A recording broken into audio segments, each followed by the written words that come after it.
Good evening, everyone. My name is Jara Manganan, and we will report for the building inspection report.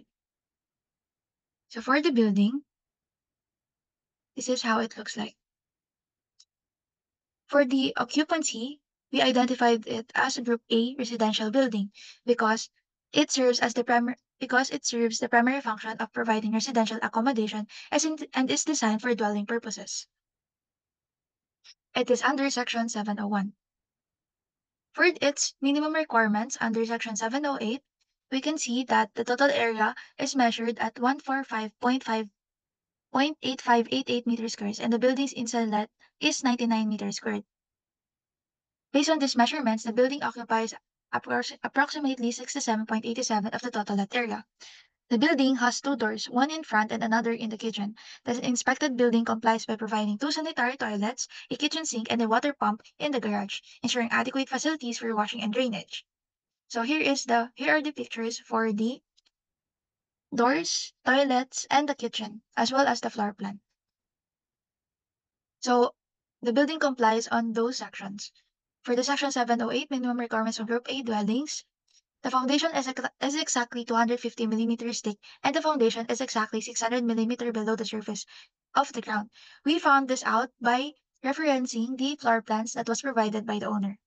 So the building complies to this section.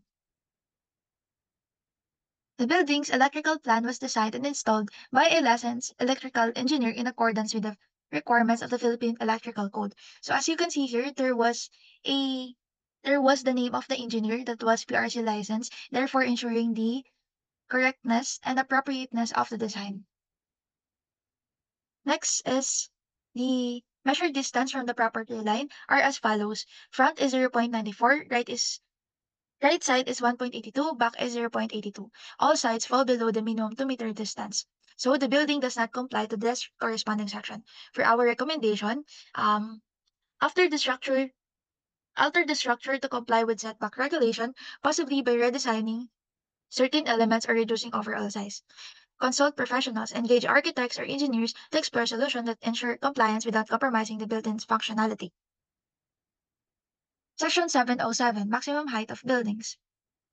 The building with one story and a height of 4.6 meters adheres to the National Building Code or one occupancy limit. Section 804, sizes and dimensions of courts.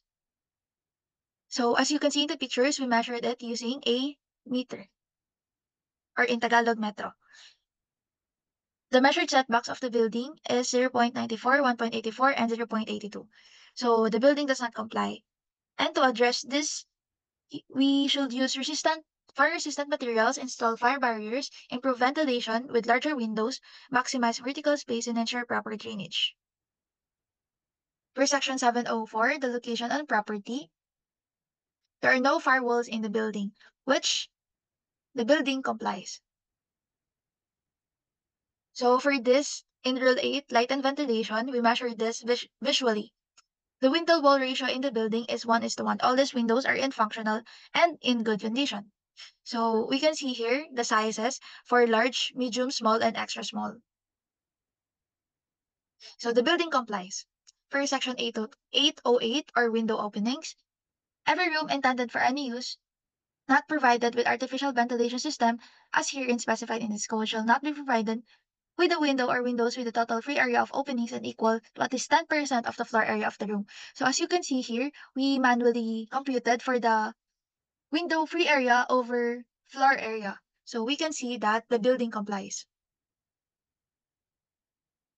So next is another one that was checked visually. The building is equipped with 10 windows, 2 doors, and 1 air conditioning unit, contributing to a balanced ventilation system.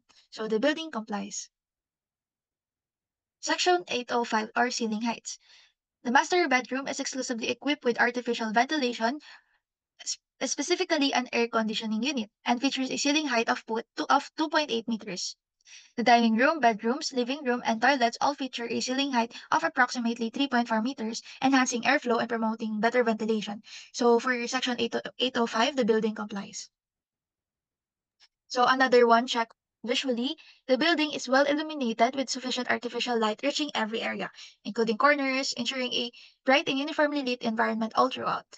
The building complies. check visually using the lighting layout plan.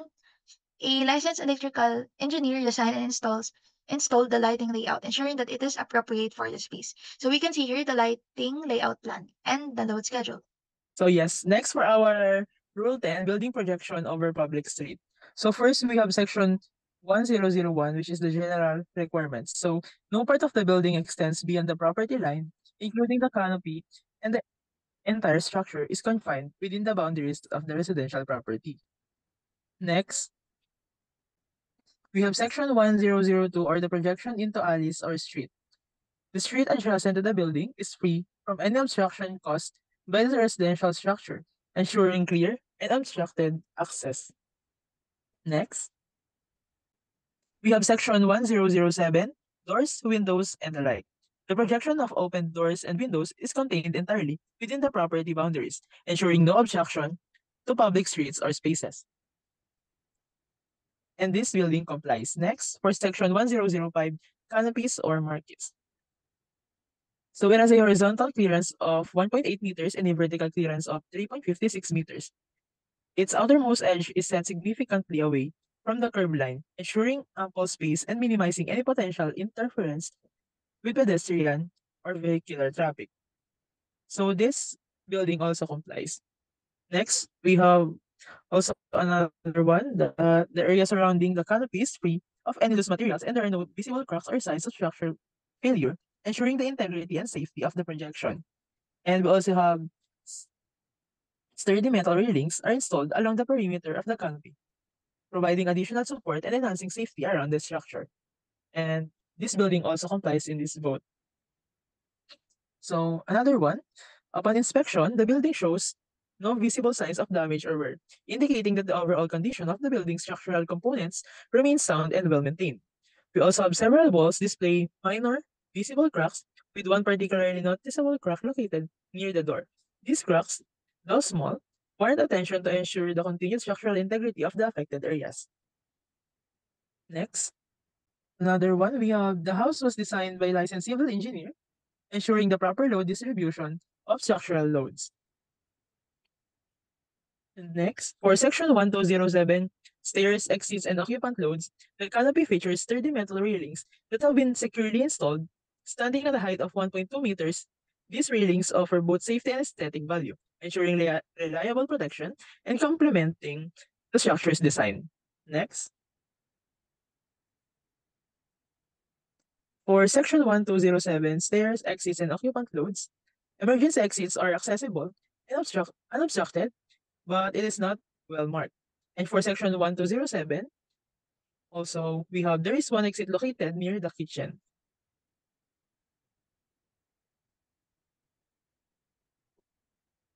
For Rule 12, General Design and Construction Requirements, we have section 1207 again, and the lighting has been carefully positioned to ensure the passage leading to the exit door is well lit. When the lights are on, the exit's pathway is fully illuminated, providing clear visibility and safe access to the door. So this building also complies with this.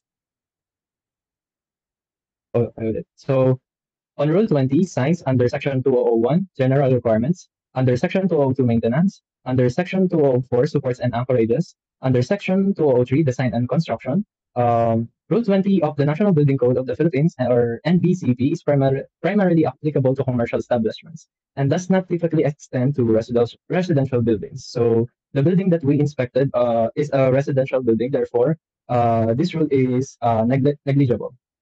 So next. On Batas Pambansang Bilang 344, Accessibility Law, Rule 3, Specific Requirements for Building and Related Structures for Public Use. So, letter A, accessible entrances.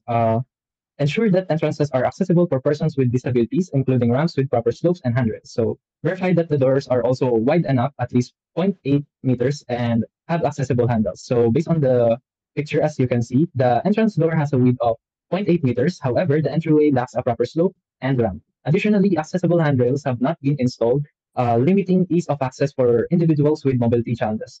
So, therefore, the building only partially complies. So, recommendation: a proper ramp should be installed along with handrails on both sides for support.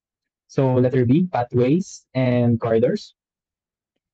Inspect the pathways and corridors for sufficient width, at least 1.2 meters, and clearance for wheelchair maneuverability. Check for obstacles and ensure pathways are free of barriers. So based on the picture, the pathways in the living room, parking area, and dining room are adequately wide, exceeding 1.2 meters in width. However, in other areas such as corridors and certain rooms, the pathways are narrower than 1.2 meters and lack the proper slope and maneuvering space needed for smooth passage. So the building only partially complies. So our recommendation is install portable ramps where slope adjustments are needed and rearrange furniture to create more space in smaller rooms. So next slide. For another one, letter C, accessible restrooms. Ensure that restrooms have accessible stalls, grab bars, and sink heights suitable for wheelchair users. Verify that door widths and maneuvering space meet accessibility standards. So based on the picture, based on the floor plan itself, the restroom door measures 2.10 meters by 0.6 meters, which is insufficient to accommodate a wheelchair. The restroom itself has a total area of 3 square meters, limiting maneuverability. Additionally, no grab bars have been installed inside the restroom, compromising accessibility and safety for individuals with mobility needs. So therefore, the building does not comply. So our recommendation is to improve accessibility for PWD. So letter D for elevators. The building does not consist. The building consists of a single story only and is not equipped with an elevator. So therefore, this is not applicable.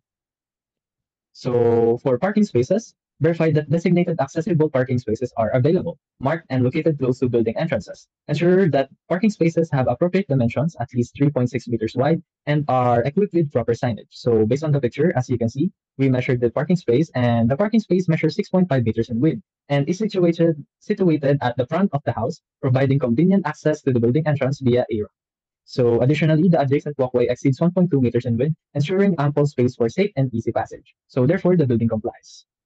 So letter F, signage for accessibility. Check for the presence of accessible signage indicating features such as ramps, elevators, and accessible restrooms. Ensure that signs have braille and are placed at appropriate heights and locations. So as you can see, signage regulations are primarily applicable only to commercial establishments and are not typically extended to residential buildings. Therefore, this is not applicable. So lastly, emergency exits. Verify that emergency exits are accessible to PWDs, including clear routes and adequate signage. Ensure that evacuation plans include provisions for PWDs. So the building fails to meet accessibility standards for PWDs as it lacks clear routes and appropriate signage for emergency exits. So furthermore, based on the pictures as you can see, the evacuation plans do not account for PWDs posing safety concerns during emergency. So therefore, the building does not comply to this rule. So our recommendation is to widen the kitchen exit to accommodate wheelchairs and display a clearly visible evacuation plan on the wall.